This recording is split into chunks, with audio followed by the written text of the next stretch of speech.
네, 안녕하세요. 저는 이번에 아마존 워크스페이스 데모를 선보이게 된 솔트웨어의 조원근 매니저입니다.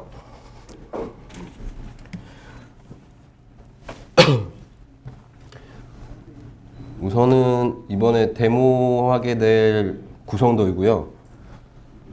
아까 앞서서 보여준 구성도에서 이제 온프라미스에서 커넥터나 VPN 연결만 빼고 저희가 이제 마이크로소프트 AD 서비스를 이용을 해서 데모를 보여드릴 예정입니다. 마이크로소프트 AD 서비스는 AD 그 AWS 레이지드 관리형 AD인 이제 액티브 디렉터리인 AD이고요. 그래서 흐름도는 이제 유저가 이제 세션 인증이랑 세션 게이트웨이를 통해서 AD랑 인증을 하고 스트리밍 게이트웨이를 통해서 또 다시 이제 밑에 쪽 보시면은 또 네트워크 인터페이스가 또 두 개가 아까 말씀하셨듯이 두 개가 붙어 있는데 그 다른 하나 쪽 인터페이스를 통해서 나트 게이트웨이를 통해 인터넷을 이제 사용할 수 있게끔 되는 구성도를 제가 보여드릴 겁니다. 우선 시나리오는 VPC를 생성하고 이제 마이크로소프트 액티브 디렉토리를 생성하고 그 다음에 이제 워크스페이스에 AD를 등록을 하신 다음에 워크스페이스에서 VM 생성해서 클라이언트 접속까지 하는 걸 보여드리게 될 겁니다. 저도 VDI 엔지니어 출신인데 보통 이렇게 온프라미스에서 구축하게 되면은 기본적으로 장비 입고되고 스토리지랑 네트워크 협의하고 OS 설치해서 서버 튜닝하고 하는데 기본적으로 한 3개월에서 6개월 항상 걸렸던 것 같고요. 그때 생각하면 뭐 밤도 정말 많이 샌 것 같고 이제 지금 여기서 이제 정말 간편하고 시간도 얼마 안 걸리고 빨리 생성되는 거를 제가 한번 보여드릴게요. 우선은 VPC를 생성해야 되는데 10.0.0 여기에 16비트로 VPC를 하나 생성해 드리고요. 그 다음에 이제 퍼블릭 서브넷이라고 해서 나트 게이트웨이를 통해서 인터넷이 될 수 있게끔 퍼블릭 서브넷을 하나 생성하고 그 다음에 이제 AD 연동을 할 수 있게끔 프라이빗 서브넷 VPC도 하나 생성하게 됩니다. 그리고 밑에 탄력적 IP 할당 아이디는 이제 엘라스틱 IP라 그래가지고 고정 IP 겸 이제 공인 IP고요. 이게 생성되는데 한 5분 정도 소요돼서 제가 미리 이거는 생성해 놓았습니다. 보시면은 퍼블릭 서브넷, 프라이빗 서브넷 1, 프라이빗 서브넷 2번 이렇게 생성이 되어 있고요. 그 다음에 이제 마이크로소프트 AD 생성하는 과정인데요. 정말 간단합니다.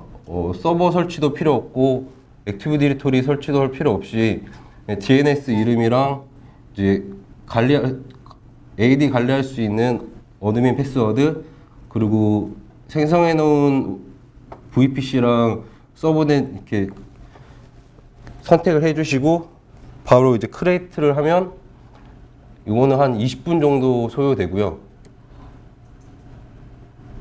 그렇게 생성하시는 이제 그 마이크로소프트 AD를 이제 워크스페이스에서 가셔서 이렇게 레지스터 등록을 하시면 이제 바로 이제 워크스페이스를 사용할 수 있게끔 됩니다.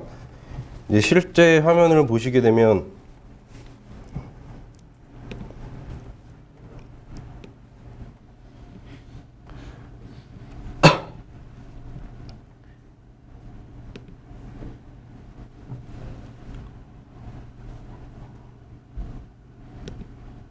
이렇게 이제 미리 생성해 놓은 이제 마이크로소프트 AD를 지금 레지스터 등록을 해 놓은 상태고요.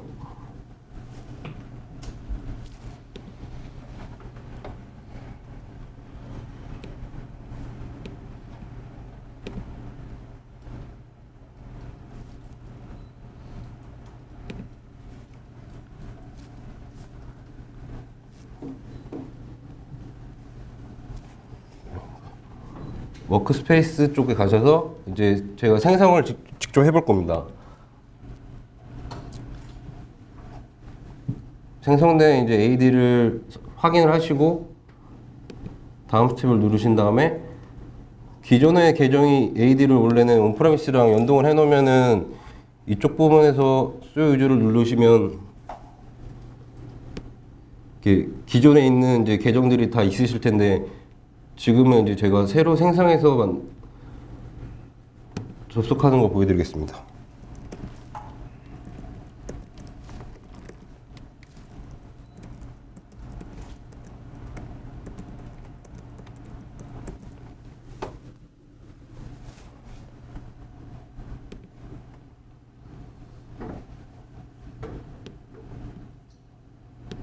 이렇게 보시면은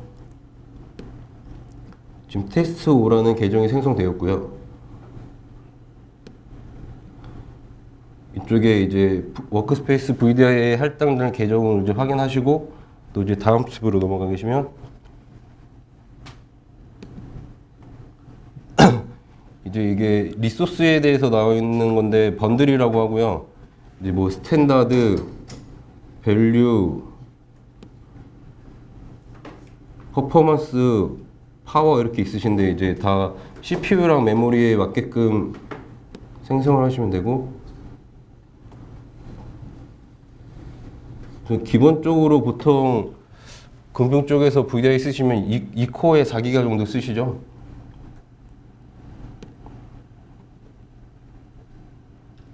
저는 윈도우 7으로 하나 해보겠습니다.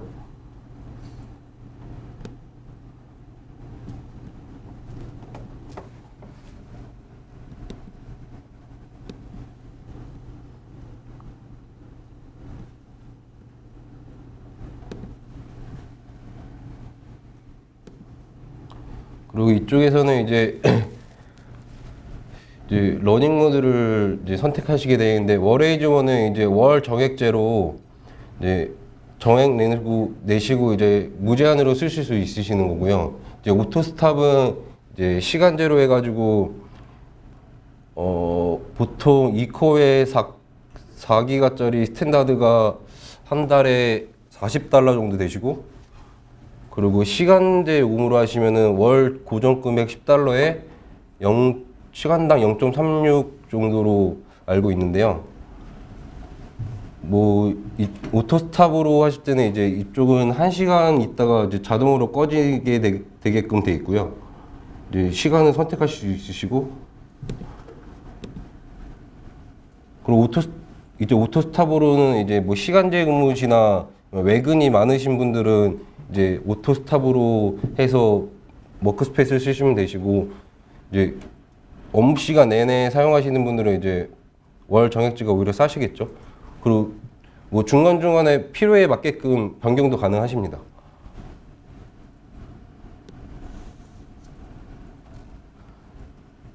그리고 이쪽은 이제 디스크 암호화 부분인데 루트 볼륨이랑 유저 데이터 볼륨 쪽 이제 암호화할 수 있는 거고요. 이제 KMS라는 키 매니지먼트 서비스랑 통합이 되어 있으셔가지고 사용하시는 데이터나 아니면은 볼륨에서 스냅샷 된 것들도 다 암호화가 가능하십니다. 지금은 이제 체크 안 하고 그냥 넘어가겠습니다. 그리고 이쪽은 이제 태그 부분인데 태그에다가 뭐 예를 들어 네임에 웹서버로 하시면은 이제 이 태그를 생성해 놓으시면은 이제 워크스페이스 리소스 관리하실 때나 비용 확인하실 때 이제 추적이 가능하십니다.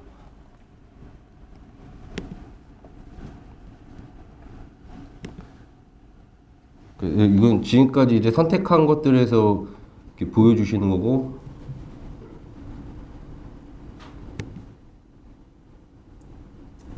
이렇게 바로 이렇게 되면 이제 VDI 워크스페이스가 지금 생성되고 있는 중이고요.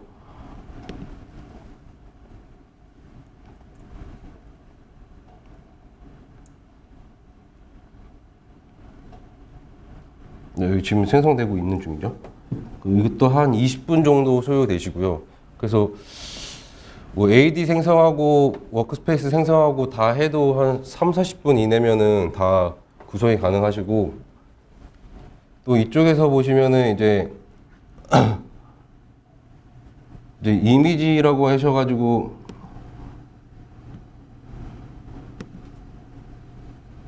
이쪽에서 크레이트 이미지를 떠놓으시면은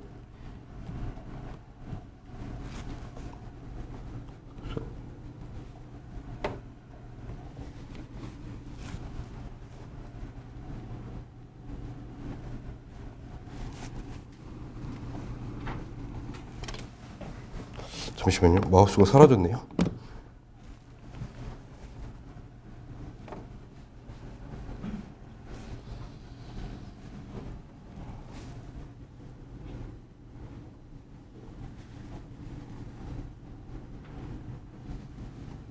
이쪽에서 크리에이트 이미지를 생성하시면 이쪽에 이미지가 생성되시고, 이쪽에서 이제 크리에이트 번들을 하시면 이쪽에 이제 번들이 생기시는데, 이 번들이 기존 온프라이스 사용하고 계시는 이제 뭐 마스터 이미지나 골드 이미지라고 생각하시면 되고요.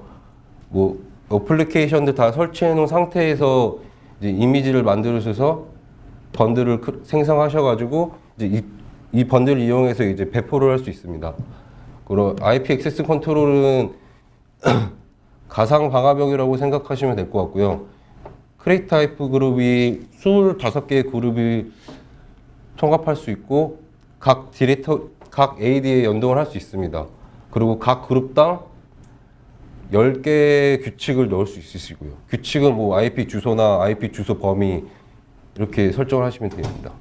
이제 접속하는 걸 보시면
보시면 이건 이제 윈도우 10으로 된 워크스페이스 하나 접속했고요.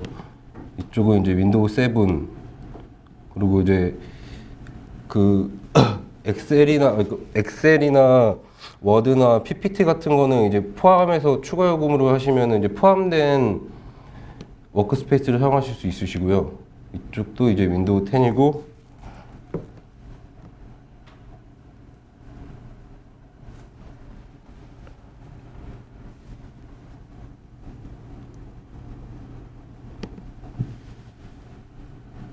보시면 다른 거 설정 없으시지 바로 이렇게 사용하실 수 있으시게 됩니다.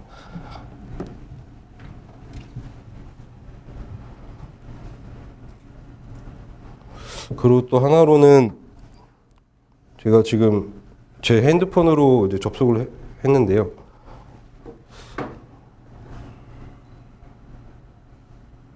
이런 식으로 이렇게 핸드폰으로도 바로 이제 안드로이드는 지원이 돼서 이렇게 사용하실 수가 있게 됩니다. 이제 아까 보시는 것처럼 이제 덱스를 이용하시면은 이제 모니터랑 키보드랑 마우스를 이용해서 이제 사용도 하실 수 있게 됩니다. 그리고 이제 안성민 SN님이 이제 유저 포탈에 대해서 아마 데모를 시연해 드릴 겁니다.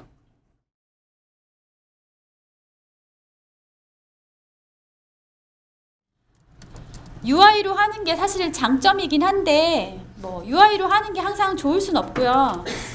UI로 하셨던 거를 불편하셨던 고객들이 AWS로 옮겨오시는 경우가 많거든요. 예를 들어 시트릭스나 VM웨어 같은 경우도 가장 큰 문제점이 제품은 사실 오래된 제품이고 잘 만들어져 있고 기능도 다양합니다. 근데 항상 유저를 추가할 때 결국은 그 제공하는 UI에 가서 하나씩 올려줘야 되고 배포를 해야 된다는 문제점이 있는데 저희는 어떤 식으로 배포할 수 있는지 제가 설명을 드리도록 하겠습니다. 저희는 모든 사용할 수 있는 크리에이션하고 터미네이션하고 뭐 이미지랑 연동하는 모든 부분이 풀 API로 제공됩니다. 풀 API로 된다는 거의 장점은 UI에 들어가서 굳이 뭔가를 하시지 않아도 돼요. 또 다른 장점은 기존에 예를 들어서 제가 이런 상황을 설명해 볼게요. 온프렘에 있는 모든 유저가 온프렘에서만 사용하지 않고 어떤 사용자가 특정하게 해외 출장을 가야 돼요. 근데 그 해외 출장 유저 용도로 해외에 만들어 달라고 요청할 수 있어요. 자, 어떤 시스템이 존재를 하는데 우선 출장 어프루버를 먼저 보냅니다. 시스템에서. 그 출장 어프루버리 나는 순간 사용자가 요청한 워크스페이스가 자동으로 프로비저닝 되게 똑같이 만들 수 있습니다. 물론 이거는 지금 저희가 저희 거만 하는 웹베이스로 만들어져 있는 건데요. 근데 이거를 다른 제품과 연동할 수 있는 게 굉장히 쉽다는 거죠. 어차피 API만 되니까. 제가 사용자를 만들어 보도록 하겠습니다. 물론 제가 이거 만들고 나면 이제 어떻게 만들었는지 설명을 드리긴 할 건데 우선은 제가 사용자 입장에서 보통 사용자가 원하는 필요한 거는 제 유저 아이디 필요하고요. 제가 워크스페이스가 생성이 되고 나면 이메일로 인폼이 갑니다. 제가 받을 이메일, 그 다음에 내가 어떤 번들 타입을 원하냐. 번들 타입은 제가 말씀드린 대로 골든 이미지와 얼마만큼의 리소스를 원하느냐. 이렇게 만들어 줄 수 있어요. 그래서 지금 같은 경우는 제가 뭐 특별하게 만들어 놓지 않고 기존에 사용한 것들을 만들어 놨기 때문에 기존에 사용한 것 중에 하나를 추가하도록 하겠습니다. 자, 사용자는 당연히 어차피 제가 받아봐야 되니까 제 이름을 하고 제가 받아봐야 이메일로 제 이메일로 아마존 이메일로 받아보도록 하겠습니다. 이 전체 모든 구성에 다른 프리리퀴짓은 없고요. 딱 하나는 유저가 AD에 존재해야 돼요. 그 옵션은 여기서 제가 넣지 않았습니다. 유저는 AD에 이미 있는데 워크스페이스를 프로비저닝 하도록 하겠습니다. 자, 얘가 워크스페이스가 날아가면 어차피 그리고 제가 내부적으로 설정해 놓은 게 제가 누군가가 리퀘스트 워크스페이스를 날렸을 때 제가 어프루버자예요. 그래서 제가 어프루버를 하라는 이메일을 받게 될 거예요. 그리고 어프루버이 끝나면 제가 또 사용자이기 때문에 워크스페이스가 설정이 완료됐다는 이메일도 저한테 올 겁니다. 당연히 어프루벌 하는 상대는 다의 매니저나 이런 걸 해야 되는데 제가 데모상 이유로 다 저로 만들어놨습니다. 간단하게 제일 작은 걸로 할게요. 예, 시간이 길수록 약간 윈도우가 느려지기 때문에 제 리소스가 적은 걸로 밸류에 CPU 하나, 2GB 메모리에 윈도우 7으로 하도록 하겠습니다. 자, 서밋을 하겠습니다. 네, 서밋을 했나요? 인터넷에 연결이 돼 있나요? 서밋 했어요. 자, 서밋을 하고 나면 간단한 메시지를 줍니다. 이게 매니저 어프루벌 이메일이 날아간다. 그럼 제가 제 이메일을 켜서 이메일이 과연 날아왔는지 보도록 하겠습니다. 와야 되는데 제가 제 내부망에 접속을 해서 이게 제 회사 기밀이어서 잠깐 가리고 있다가 접속이 되면 보여드리도록 하겠습니다.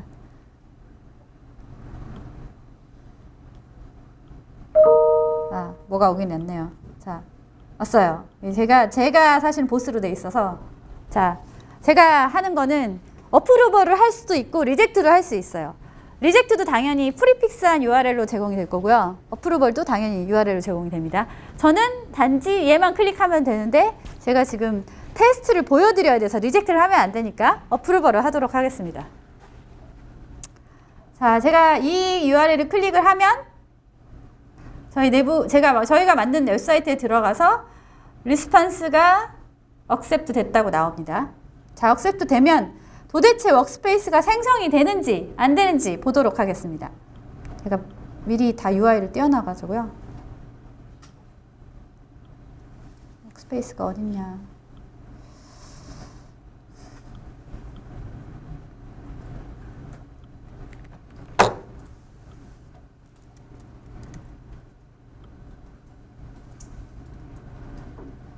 우선 제가 생성한 곳은 US에 생성을 해놨고요. 제가 시간이 좀 걸리니까 우선은 생성이 되고 있는지 아닌지 실제로 저희 내부에 들어가서 보도록 하겠습니다. 우선은 그 전에 제가 무슨 짓을 했는지 도대체 어떻게 만들었는지 간단하게 설명을 드리도록 하겠습니다. 그리고 어차피 만드는데 시간이 약간 걸려서요. 윈도우 서버라. 자, 이게 저희가 셀프 서비스 포털이라고 물론 저희가 만들어드리진 않고요. 저희가 API를 제공하기 때문에 고객분이 직접 만드시거나 아니면 저희 컨설팅 서비스를 이용하면 만드실 수 있습니다. 이게 잠깐 복잡한 그림이 나가는데 아주 최선을 다해서 간단하게 설명을 드리겠습니다. 아까 좀 전에 제가 어떤 웹사이트에 들어가서 제 유저 이메일이나 이런 걸 넣었잖아요. 걔가 저희 스태틱 컨텐츠를 제공하는 웹사이트라고 생각하시면 돼요. 물론 얘는 실제로 스토리지인데 얘가 웹 호스팅도 할 수 있습니다. 최대한 간단하게 만들기 위해서 그냥 얘를 썼어요. 제가 얘한테 들어가가지고 실제로 저는 유저 아이디와 뭐 이메일을 그리고 번들 타입을 골랐지만 실제로 제가 서비스를 하는 순간 날아가는 건 API 콜이에요. 콜을 날아가는 경우에 API 콜을 쓰는 경우에 있어서는 AWS는 AWS 게이트웨이라는 걸 미리 설정을 해야 돼요. 보안상의 이유로 유저가 아무한테나 API를 날리면 안 되잖아요. 그래서 얘가 프락시 역할을 합니다. 그래서 얘가 게이트웨이 아까 그 웹페이지에서 날린 그 API 콜을 받습니다. 받아서 뭘 하느냐. 얘가 실제로는 이 람다라는 서버리스 그 펑션이 사용자가 누군가 날렸다. 그러면 DB에 사용자가 날렸다고 우선 써놔요. 어떤 이메일이고 이름 유저 아이디가 뭐고 번들 타입 뭐를 요청을 했다고 써놔요. 요청을 해놓고 당연히 계속 요청하고 멀티플하게 요청하면 안 되니까 기록 관리를 위해서 누가 얼마나 요청한 걸 확인하기 위해서 DB를 만드는 거예요. DB를 만들고 나서 얘가 무엇을 하느냐. 이 스텝 펑션이라는 거 이거 다 저희 AWS 서비스예요. 펑션 중에 하나 기능은 뭐냐면 제가 어프로벌 했을 때까지 무조건 기다려줘요. 다른 기능을 써서도 똑같이 구성을 할 수 있는데 얘의 장점은 어프로벌이 되는 그때까지 가만히 있어요. 물론 타임아웃을 정해줄 수 있지만 타임아웃을 정해주고 기다릴 수 있는 장점이 있기 때문에 저희가 스텝 펑션을 썼고요. 그리고 얘가 기다리면서 대신 이메일을 날려보내야 될 거 아니에요. 저희 이메일 SES라는 서비스를 가지고 어프로벌한테 이메일을 날아가는 거예요. 이런 형식으로 실제로 보기에는 워크스페이스 콜 하나 가지고 API를 하는데 실제 내부적으로는 전부 이 프로세서를 구성할 수 있다는 거예요. 단지 저희는 제가 구성한 거는 웹페이지를 제가 가지고 있고 제가 어프로벌 프로세서를 만드느라고 이런 서비스를 쓴 거고요. 대부분의 엔터프라이즈 고객분들은 이게 있어요. 다 있어요. 내부적으로 뭐 출장 요청을 하거나 이런 업무적인 프로세서가 있어요. 그런 프로세서에 딱 하나만 추가하시면 됩니다. API 게이트웨이가 워크스페이스를 그냥 만들어주게. 이런 거 없이. 근데 뭐 저희 같은 경우는 지금 매뉴얼하게 만들어준 상태고요. 그리고 어프로벌을 제가 했어요. 어프로벌 하고 나면 아까 말씀드렸지만 이 스텝 펑션이라는 애가 주구장창 제가 어프로벌 URL을 날릴 때까지 기다려요. 날리면 아 날렸구나 하는 순간 또 다른 애를 불러. 얘는 사실은 얘는 이메일 보내고 하는 이런 용도지 얘가 워크스페이스를 바로 부르는 기능은 없어요. 누군가를 통해서 불러야 돼요. API를 부를 수 있는 서비스는 AWS 내에서 람다라는 서비스가 API 커맨드를 만들어서 워크스페이스로 날려주는 거예요. 이게 제가 보여드릴 데모입니다. 너무 복잡한가요? 복잡하지 않게 설명하려고 되게 애쓴 건데 그래서 나중에 만들어지고 나면 사용자가 어떤 이미지 타입을 썼고 그 다음에 실제 인스턴스 이미지의 이름이 뭔지, 워크스페이스를 사용하고 있는 유저의 그러니까 어차피 보통 다 VM이잖아요. VM의 이미지가 붙거든요. 그 VM의 이미지도 테이블에 올려서 관리해줘요. 물론 이게 관리가 필요하지 않을 수도 있지만 기본적으로 에셋 관리라고 생각하시면 돼요. AD에도 등록이 되지만 별도의 에셋 관리도 할 수 있는 그런 내부적으로 기능을 추가할 수 있고요. 자, 그러면 제가 원래 이제 UI로 돌아가서 설명을 해드리도록 하겠습니다. 워크스페이스가 잘 뜨고 있는지 잠깐 확인을 하고, 네, 만들어지고 있죠? 네, 이건 제가 늦게 일부러 만드는 건 아니고요. 그 윈도우가 약간 원래 뜨는데 이미지가 만들어지는데 오래 걸려서 그렇고요.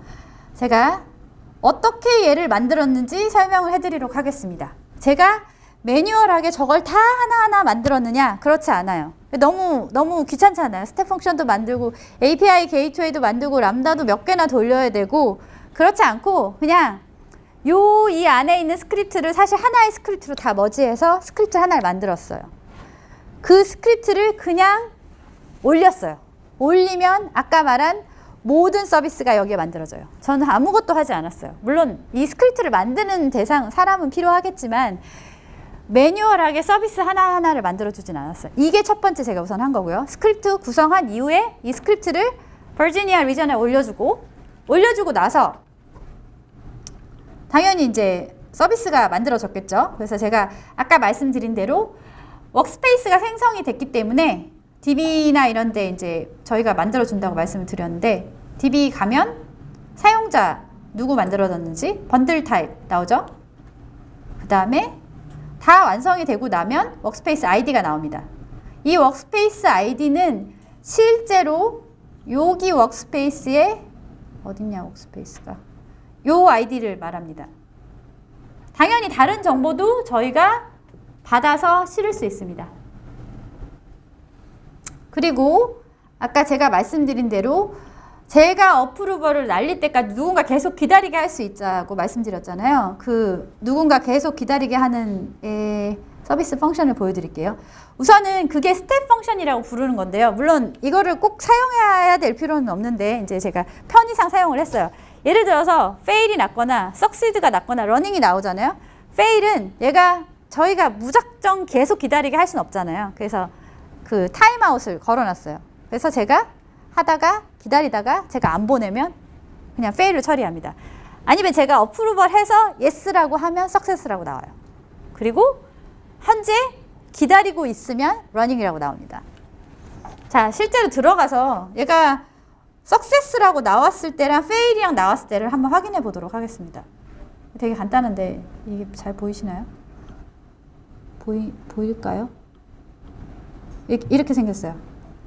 그 화면은 좀 이렇게 생겼습니다.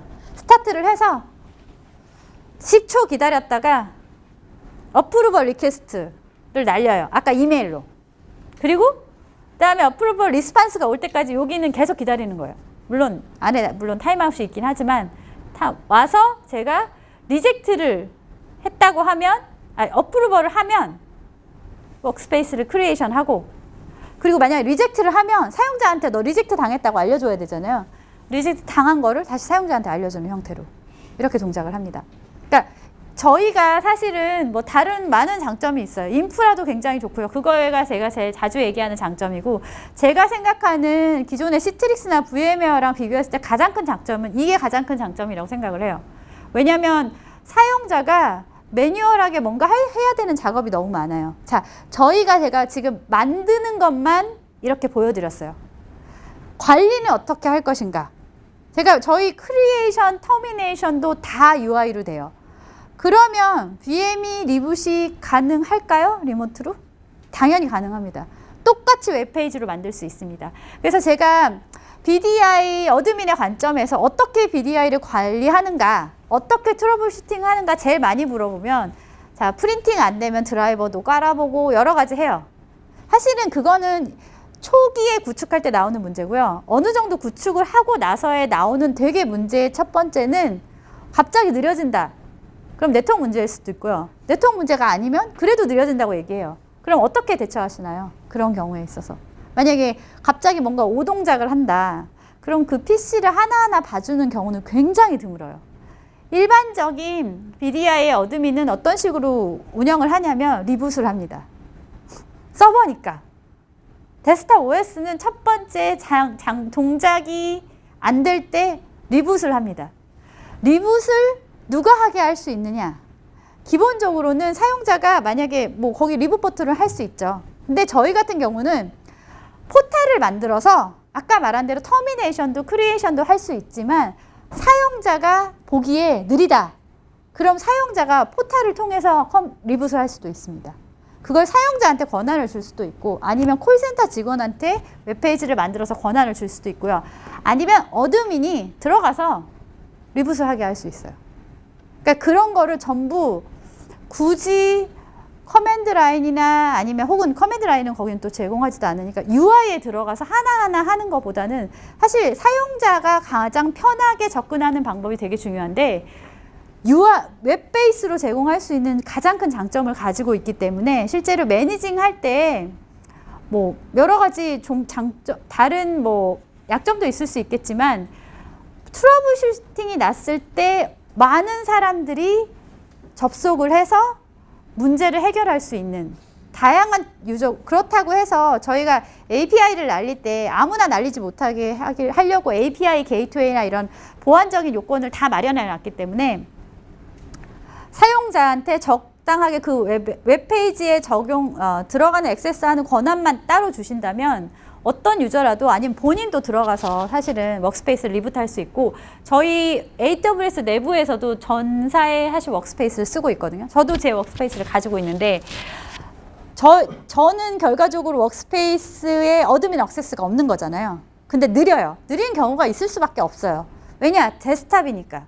데스크탑에 문제가 생겼을 때 저도 리부트를 하고 싶어요. 근데 IT에 매번 전화해서 그걸 리부트해달라고 할 수 없는 거거든요. 저희 아시겠지만 저희 직원이 굉장히 많습니다. 그런 부분을 다 핸들링하기 어렵기 때문에 저희 회사는 직원한테 포탈해서 리부트까지 할 수 있는 권한을 줘요. 첫 번째, 리부트 할 수 있고. 두 번째, 터미네이션 할 수 있는 권한도 주고요. 세 번째, 계속 사용을 했는데 너무 성능이 느리다고 생각이 되면 성능 향상을 원하는, 그러니까 번들 타입을 추가로 올려달라고 할 수 있잖아요. 그 웹페이지에 가서 제가 번들 타입을 올려달라고 요구할 수 있어요. 그러면 어프로벌 받아서 성공적으로 프로비저닝 해서 저한테 이메일이 날라옵니다. 이런 식으로 구성할 수 있는 가장 큰 장점이 있어서 이제 제가 소개를 해드린 거고요. 혹시 이거 보시고 이렇게 다른 BDI 벤더가 구성할 수 있다고 생각을 하시는지 이게 안 돼요. 그리고 또 많이 물어보시는 게 제가 인프라도 되게 좋고 저희가 이제 저희 원래 그 AWS가 가지고 있는 서비스상의 장점을 되게 많은데 그러면 기존에 내가 온프렘에 있는 솔루션을 AWS에 올렸을 때 어떤 장점을 내가 가질 수 있느냐 동일한 장점을 다 누릴 수 있느냐 물론 API는 달라지지 않습니다. 하지만 기존에 있는 솔루션을 AWS에 올려도 저희 AWS 자체가 워크스페이스뿐만 아니라 AWS가 가지고 있는 좋은 인프라스트럭처나 아니면 망을 사용할 수 있는 거는 역시 장점으로 사용하실 수는 있습니다. 하지만 뭐 API나 이런 식으로 다른 시스템과 연동을 하는 부분은 여전히 어렵기 때문에 하나하나 매뉴얼하게 구성을 해주셔야 된다는 단점입니다.